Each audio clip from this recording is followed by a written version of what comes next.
Hello दोस्तों, तो स्वागत है आपका अपने YouTube चैनल पहले एजुकेशन में। मैं आपके साथ आपका दोस्त मनीष सोनी। तो आज हम खरपतवार की सेकंड क्लास लेके आपके बीच में हाजिर हुए हैं। तो पिछली क्लास हमने अपलोड कर दी है, तो उसी को कंटिन्यू करते हुए आज हम पढ़ने वाले हैं खरपतवार व उनका वर्गीकरण। पहली क्लास में हमने पढ़ा खरपतवार की डेफिनेशन, खरपतवार की विशेषताएं, खरपतवार से हानि व लाभ, तो वो पहले हम पढ़ चुके हैं। उसी पार्ट को कंटिन्यू करते हुए आज हम पढ़ने वाले हैं खरपतवार व उनका वर्गीकरण भाग 2। खरपतवार और उनका वर्गीकरण पढ़ने वाले हैं।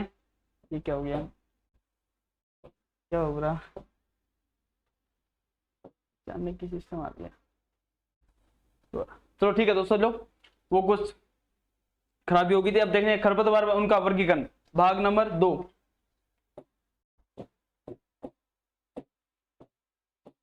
खरपतवार में उनका वर्गीकरण, ये हम सेकंड वीडियो में पढ़ने वाले हैं। फर्स्ट वीडियो में हमने खरपतवार के बारे में कुछ पढ़ चुका है। तो अब देखते हैं खरपतवार में उनका वर्गीकरण।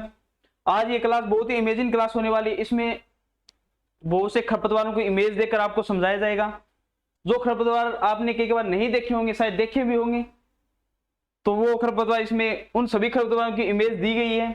तो हम पढ़ने वाले खरपतवार में उनका वर्गीकरण। पहला टॉपिक, खरपतवारों का वर्गीकरण। खरपतवारों का वर्गीकरण, पहला वर्गीकरण है जीवन चक्र के आधार पर, अर्थात बीज से बीज की अवस्था, बीज बोने से बीज प्राप्त होने के बीच में जो वर्गीकरण होता है वो जीवन चक्र के आधार पर होता है। अर्थात बीज से बीज की अवस्था के बीच में जो होता है वो जीवन चक्र के आधार पर होता है। तो जीवन चक्र के आधार में पहला है 1 वर्षीय खरपतवार। 1 वर्षीय खरपतवार अर्थात ऐसे खरपतवार जो अपना जीवन चक्र 1 वर्ष या उससे कम वर्ष में ही पूर्ण करते हैं, उन्हें 1 वर्षीय खरपतवार कहते हैं। 1 वर्षीय खरपतवार में फिर इसको आगे डिवाइडेशन किया गया है 2 प्रकारों में। पहला है खरीफ के खरपतवार, सेकंड है रवि के खरपतवार। यहां से क्वेश्चन पूछने की गुंजाइश बनती है कि 1 वर्षीय खरपतवार के उदाहरण आपसे पूछ सकता है। रवि जैसे मान लो खरीफ के उदाहरण पूछ सकता है और रवि के भी उदाहरण पूछ सकता है, तो ये आपके लिए इंपॉर्टेंट है। अब देखते हैं हम, पहले हमने देखा खरपतवारों का वर्गीकरण में पहला वर्गीकरण है जीवन चक्र के आधार पर, अर्थात खरपतवारों के जीवन चक्र के आधार पर इनको कितने भागों में बांटा गया है। इनको खरपतवार को जीवन चक्र के आधार पर 3 भागों में बांटा गया है।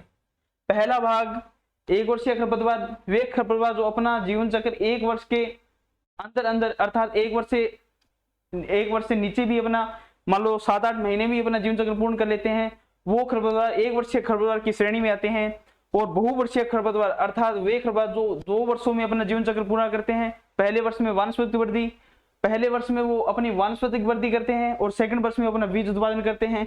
तीसरा हो गया बहुवर्षीय खरपतवार, अर्थात वे खरपतवार जो अपना जीवन चक्र 2 या 2 से अधिक वर्षों में करते हैं, तो उसे बहुवर्षीय खरपतवार कहते हैं। पहले हमने देख चुके हैं कि जीवन चक्र के आधार पर खरपतवार को 3 भागों में बांटा गया है। पहला 1 वर्षीय खरपतवार, 1 वर्षीय खरपतवार को 2 भागों में बांटा गया है। पहला खरीफ के खरपतवार, दूसरा रवि के खरपतवार। अब इनका देखते हैं विस्तार से वर्णन। पहला खरीफ के खरपतवार, पहला खरपतवार है पत्थर चट्टा, अर्थात खरीफ का ये प्रमुख खरपतवार है पत्थर चट्टा। ये इसकी इमेज होती है पत्थर चट्टे की, शायद आपने देखी हुई होगी। अगर नहीं देखी हो तो मैं दिखाऊं जूम करके।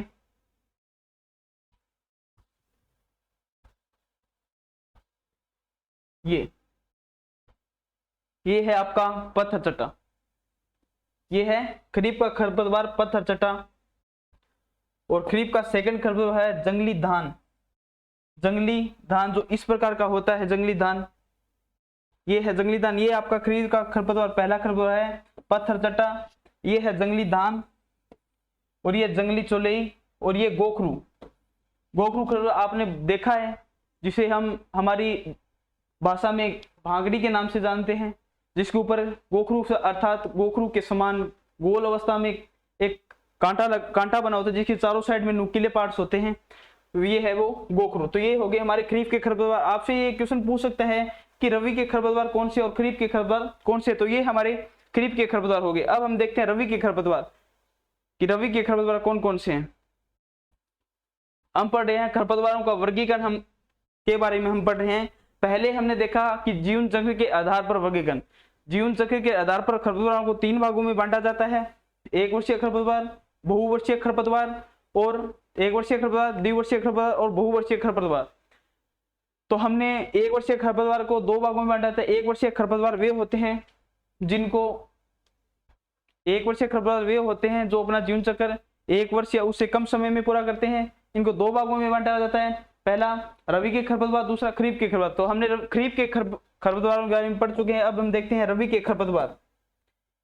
रवि के खरपतवार, रवि का पहला खरपतवार कासनी। रवि का पहला खरपतवार है कासनी।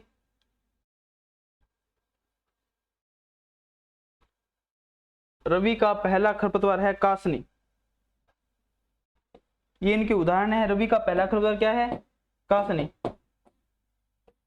पहला खरपतवार है कासनी और दूसरा खरपतवार है बथुआ। बथुआ।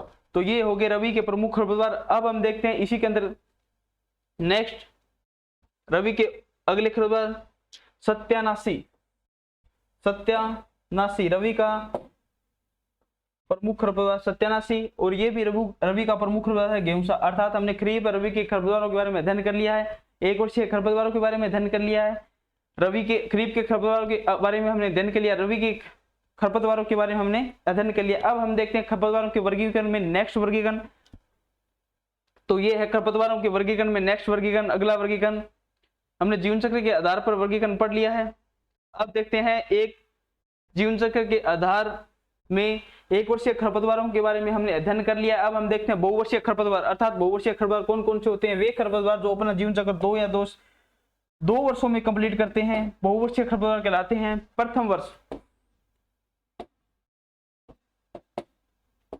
प्रथम वर्ष अपनी वानस्पतिक वृद्धि करते हैं। अर्थात द्विवर्षीय खरपतवार 2 वर्षों में अपना जीवन चक्र पूरा करते हैं। तो पहले वर्ष में वो अपनी वानस्पतिक वृद्धि पूरी करते हैं और दूसरे वर्ष में बीजोत्पादन करते हैं, अर्थात बीजों को बढ़ोतरी करते हैं, अर्थात बीजों का उत्पादन करते हैं।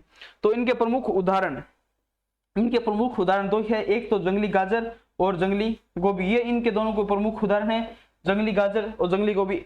ये समानता है। जंगली गाजर अगर मान लो आपसे पूछ ले जीवन चक्र के आधार पर द्विवर्षीय खरपतवार के उदाहरण कौन कौन से, तो जंगली गाजर और जंगली गोभी दोनों समान से ही हैं, याद करने में कोई दिक्कत नहीं होगी। और ये है इनका डायग्राम। ये है हमारी जंगली गाजर, ये है जंगली गाजर,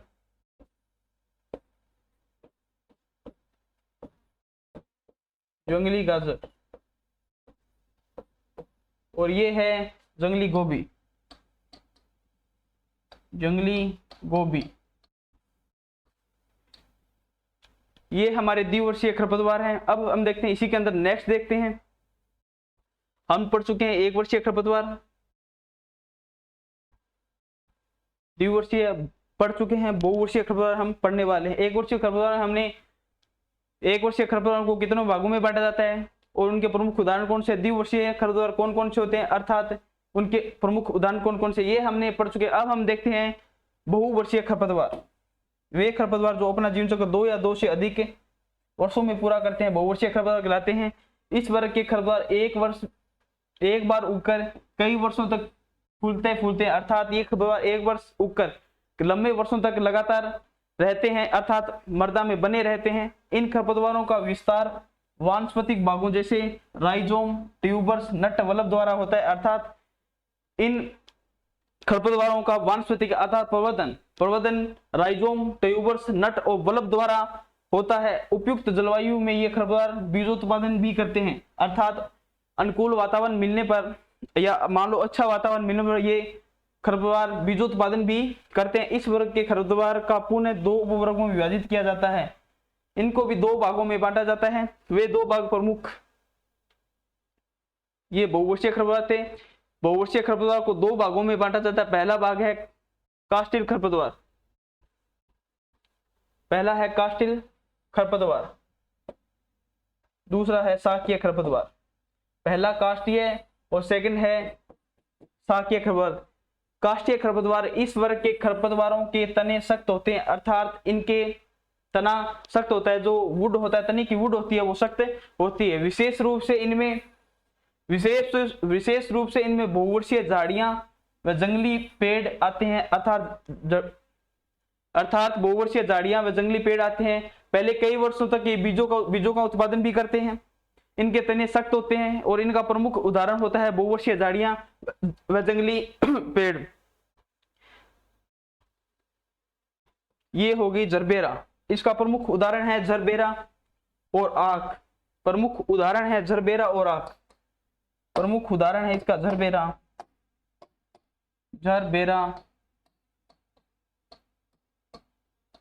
और आक। आक तो आप सभी लोग, आक और जरबेरा आप सभी लोग जानते हो। जरबेरा को हमारी भाषा में बेड़ी के नाम से भी जाना जाता है। आक सामान्यतः आप देख चुके हो क्योंकि हर जगह आक उग जाता है। तो ये हो गए बहुवर्षीय खरपतवार का पहला प्रकार, काष्ठीय खरपतवार व उनके उदाहरण। अब हम देखते हैं इसी के अंदर नेक्स्ट, ये पहले तो वानस्पतिक वृद्धि करते हैं अर्थात बीजोत्पादन भी करते हैं। एक बार बीज पैदा करने पर निरंतर प्रत्येक वर्ष बीज पैदा करते हैं। इनके मुख्य उदाहरण है जरबेरा वो हमने आपको बता दिया। अब देखते हैं बहुवर्षीय खरपतवारों का सेकंड पार्ट, शाकीय खरपतवार। शाकीय खरपतवार इस वर्ग के खरपतवार प्रथम वर्ष में अपनी वानस्पतिक वृद्धि करते हैं और दूसरे वर्ष में बीजों का उत्पादन करते हैं और प्रारंभ करते हैं निरंतर आने वाले कई वर्षों तक बीजों का उत्पादन करते हैं। इसके तने व शाखाएं मुलायम होते हैं। उदाहरण है मोथा व हिरणखुरी। शाकीय खरपतवार पहले अपनी वानस्पतिक वृद्धि करते हैं फिर बीजोत्पादन करते हैं। तो इसका प्रमुख उदाहरण है मोथा व हिरणखुरी। पहले हमने बहुवर्षीय खरपतवार में पढ़ा काष्ठीय खरपतवार जो पहले बीजोत्पादन करता है, फिर पढ़ा हमने शाकीय खरपतवार जो पहले वानस्पतिक वृद्धि करता है फिर बीजोत्पादन करता है। काष्ठीय खरपतवार का प्रमुख उदाहरण है जरबेरा और आक और शाकीय खरपतवार का प्रमुख उदाहरण है मोथा व हिरणखुरी। तो आपको ज्यादा फोकस इनके एग्जाम्पल पर करना है क्योंकि आप यही कंफ्यूज होगे। सभी के एग्जाम्पल लगभग समान है तो आपको ये नहीं पता चलेगा कौन सा एग्जाम्पल किसका है। तो आप इनको जितना भी रिपीट करोगे अर्थात जितना भी रिवीजन करोगे इनका तो आसानी से आपकी याद हो जाएगी। अब देखते हैं इसी के अंदर हम नेक्स्ट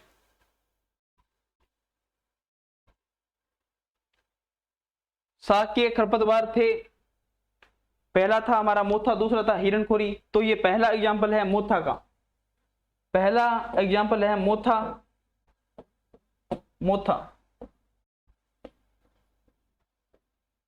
पहला मोथा, सेकंड है हिरणखुरी।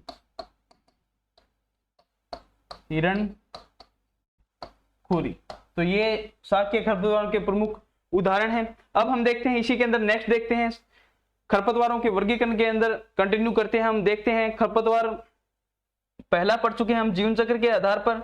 अब सेकंड है बीज पत्र के आधार पर खरपतवारों का वर्गीकरण।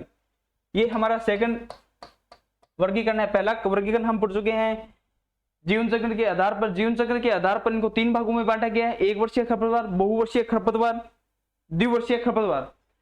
एक वर्षीय खरपतवार को दो भागों फिर दो भागों में डिवाइड किया है, रवि खरीफ के खरपतवार, रवि के खरपतवार।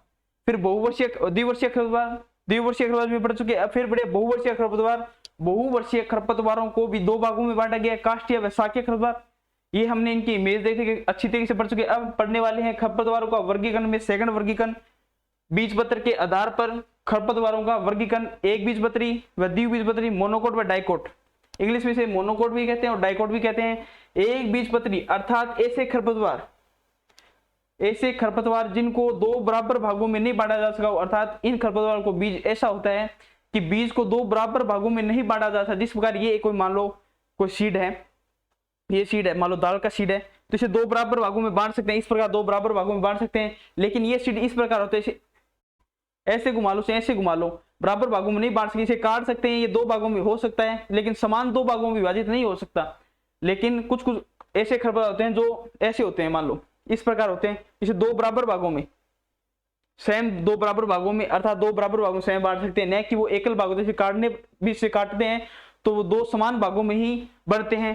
तो पहला है एक बीजपत्री अर्थात ऐसे खरपतवार जिनको दो बराबर भागों में काट अर्थात बीच में से काटने पर ये दो बराबर भागों में नहीं करते हैं, तो एक बीजपत्री के नाम से विख्यात है। पहला है दूब घास, मोथा, प्याजी, कांस।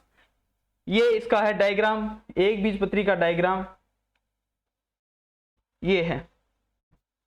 ये कोई सीड है तो इसको दो बराबर भागों में हम नहीं बांट सकते, अगर मान लो इसे बराबर भागों में बांट भी लिया जाए तो या तो इसे 20 में काटना पड़ेगा, तो फिर 2 बराबर भागों में नहीं होगा, सीड 20 से टूट जाएगा, तो फिर भी 2 बराबर भागों में नहीं बंटेगा। इसी कारण से एक बीजपत्री के नाम से जानते हैं। बीजपत्र के आधार पर बीजों को बीजपत्र के आधार पर खरपतवारों का वर्गीकरण हम पढ़ रहे हैं। उस वर्गीकरण में खरपतवारों को 2 भागों में बांटा जाता है। पहला एक बीजपत्री खरपतवार, सेकंड द्विबीजपत्री खरपतवार। तो एक बीजपत्री खरपतवार के उदाहरण है दूबघास, मोथा, प्याजी व कांस, तो वो हमने पढ़ लिया। अब हम देखते हैं द्विबीजपत्री खरपतवार। द्विबीजपत्री खरपतवार, द्विबीजपत्री खरपतवार अर्थात इन खरपतवार को बीजों को 2 बराबर भागों में हम बांट सकते हैं। जैसे प्रमुख उदाहरण है हिरणखुरी। हिरणखुरी के बीज को 2 बराबर भागों में बांट सकते हैं। मकोई के बीजों को 2 बराबर भागों में बांट सकते हैं। सत्यानाशी के बीजों को 2 बराबर भागों में बांट सकते हैं। बथुए के बीजों को 2 बराबर और करसनील के बीजों को 2 बराबर भागों में बांट सकते हैं। ये इनके प्रमुख उदाहरण भी है और इनको 2 बराबर भागों में बांट सकते हैं। इसके डायग्राम से देखते हैं कि मान लो कोई सीड है, इस प्रकार कोई सीड है, ये कोई सीड है, ये पहले ये कॉर्नर है इसका, ये कॉर्नर था इसके ऊपर, मान लो ये कॉर्नर मानो ये इतना कॉर्नर था, ये नहीं था, मान लो ये नहीं था, ये यहाँ पे कुछ नहीं है, ये है खाली।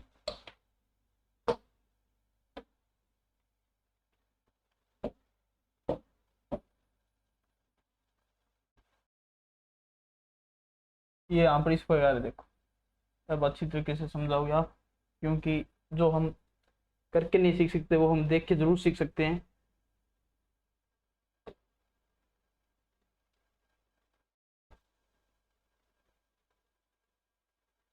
मान लो ये कोई सीड है, ये कोई सीड है। अब इसको 2 बराबर भागों में बांटना है, तो ये भाग है यहां से, ये भाग है यहां से, ये कोई सीड है। अब इस सीड को यहां से करेंगे तो ये भी है ना, ये इतना ही साइड हो रह जाएगा।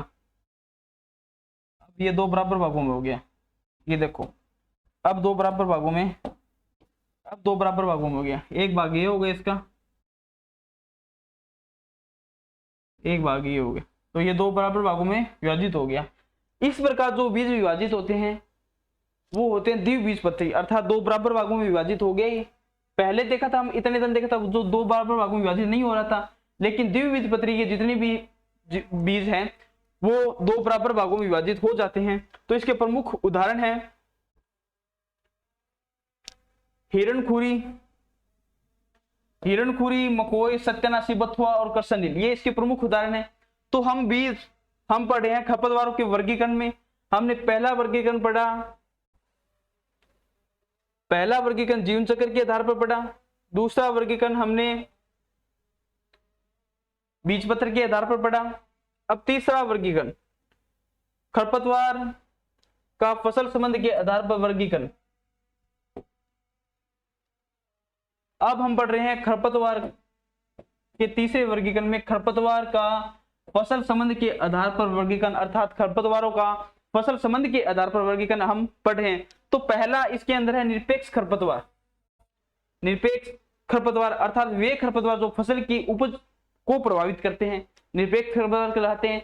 निरपेक्ष खरपतवार के प्रमुख उदाहरण हिरणखुरी, जंगली चुलाई और सत्यानाशी, इसके प्रमुख उदाहरण हो गए।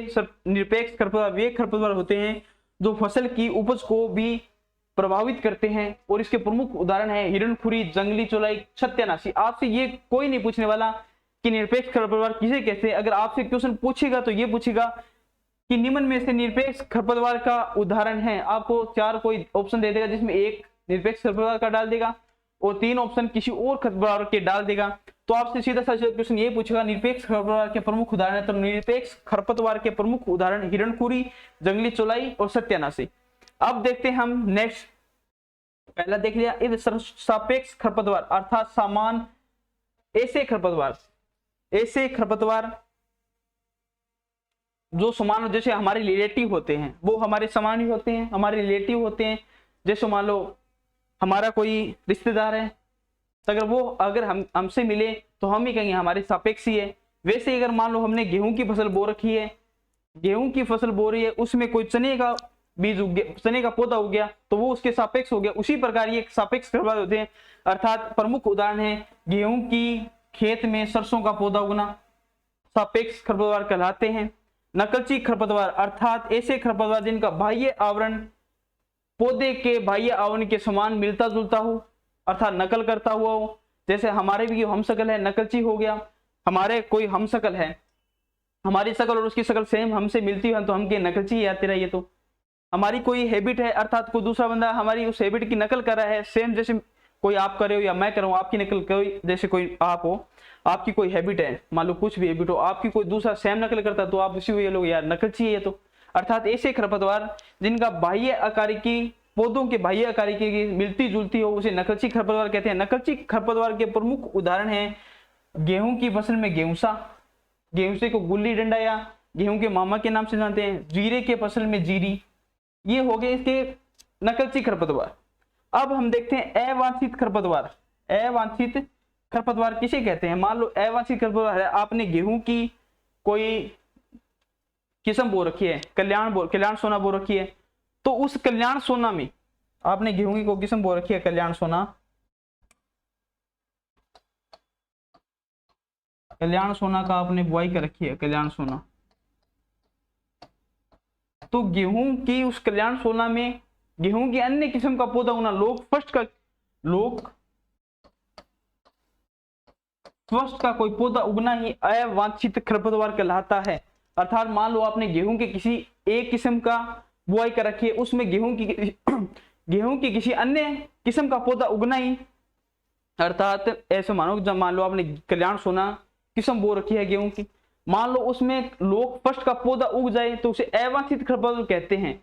और आपने पूरे फील्ड में कल्याण सोना बो रखा है, आपके खेत में मान लो कल्याण सोना बो रखा है, लोक फर्स्ट के कुछ पौधे लगे हुए हैं पूरे फील्ड में, लगभग मान लो कोई कुछ दूरी में पौधे लगे हुए हैं लोक फर्स्ट के, तो अगर उन पौधों को हटाने की क्रिया होती है उसे रोगिंग के नाम से जानते हैं। रोगिंग, उन अवांछित पौधों को हटाने की क्रिया को रोगिंग कहते हैं। ये भी एक अच्छा क्वेश्चन है, ये आपसे एग्जामिनर सीधे पूछ सकता है।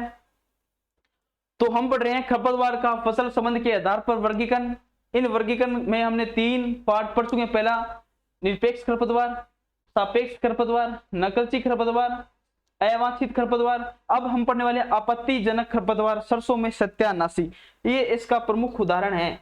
अर्थात आपत्तिजनक ऐसे खरपतवार होते हैं जैसे सरसों में अगर सत्यानाशी के बीज मिल जाए तो उसे छांटना, अलग करना बहुत ही मुश्किल काम हो जाता है, बहुत ही मुश्किल काम।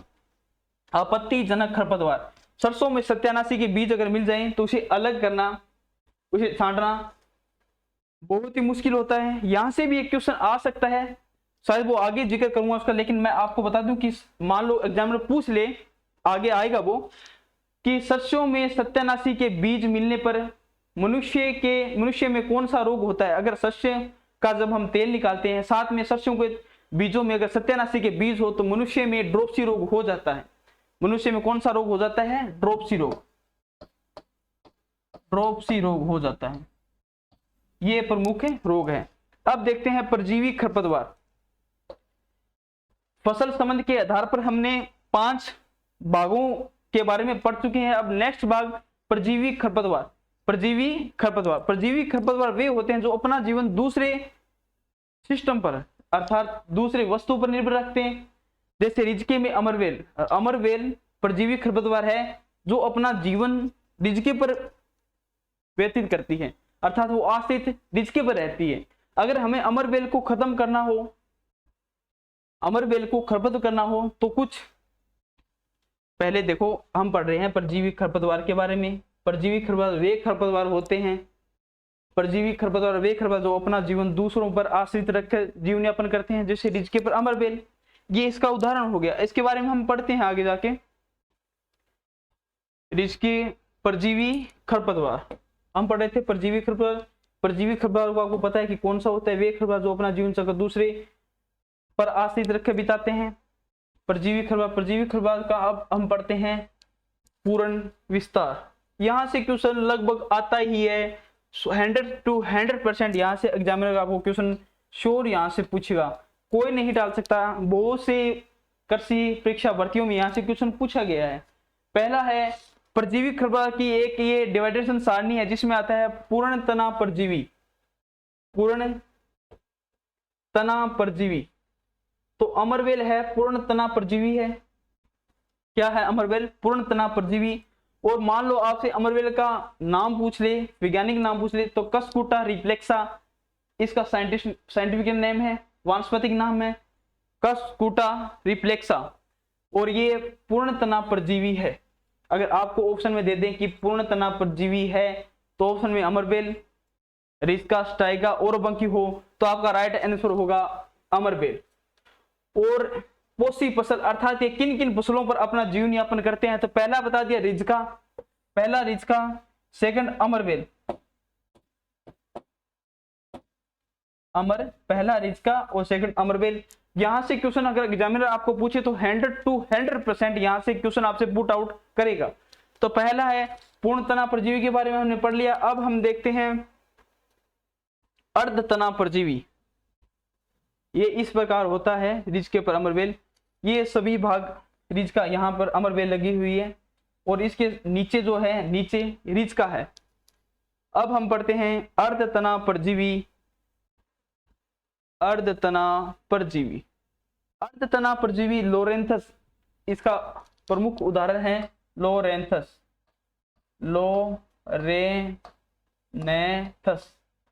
लोरेंथस। लोरेंथस कौन सी फसलों पर अपना जीवन यापन करता है? तो वो करता है बागवानी फल पर, अर्थात फलों पर अपना जीवन यापन करता है। अब इसके अंदर नेक्स्ट देखते हैं पूर्ण जड़ परजीवी, अर्थात पूर्ण जड़ परजीवी। पहले हमने पढ़ चुके हैं परजीवी खरपतवारों में हम पढ़ रहे हैं। परजीवी खरपतवारों को हम डिवाइडेशन करें तो पूर्ण तना परजीवी, अर्ध तना परजीवी, पूर्ण जड़ परजीवी। हमने दो भागों के बारे में पढ़ लिया, अमरवेल है पूर्ण तना परजीवी और लोरेंथस है अर्ध तना परजीवी। अब हम पढ़ने वाले हैं ओरोबंकी के बारे में। बहुत से बार क्वेश्चन सीधा क्वेश्चन पूछा है, ओरोबंकी है पूर्ण जड़ परजीवी, अर्ध तना परजीवी, अर्ध जड़ परजीवी, यहां से क्वेश्चन पूछ सकता है। अगर तो ये आप एक जो भी आपकी कॉपी है उसके हाशिए में आप उतार ले, जहां ये टॉपिक खबर आपका चल रहा है तो उसके हाशिए में उतार ले, क्योंकि यहां से एग्जामिनर बहुत बार क्वेश्चन यहां से पूछेगा आपसे। तो हम पढ़ रहे थे पूर्ण जड़ परजीवी, तो इसका प्रमुख उदाहरण है ओरोबंकी। और ओरोबंकी की पोषी फसल है, ये भी आपसे क्वेश्चन पूछता है ओरोबंकी कौन कौन सी फसलों पर अपना जीवन यापन करता है, अर्थात कौन सी फसलों पर अपना जीवन यापन करता है? तो वो सरसों पर, तंबाकू पर, टमाटर पर। ये फसल भी आपके लिए इंपॉर्टेंट है, ये नहीं कि आप इसका उदाहरण याद रख लो ओरोबंकी पूर्ण जड़ परजीवी, ये नहीं पूछता। कई बार क्वेश्चन अगर एग्जामिनर यहां से भी घुमा के क्वेश्चन पूछे तो आपसे ये भी पूछ सकता है कि ओरोबंकी कौन सी फसल पर अपना जीवन यापन करता है? तो वो है सरसों, टमाटर और तंबाकू।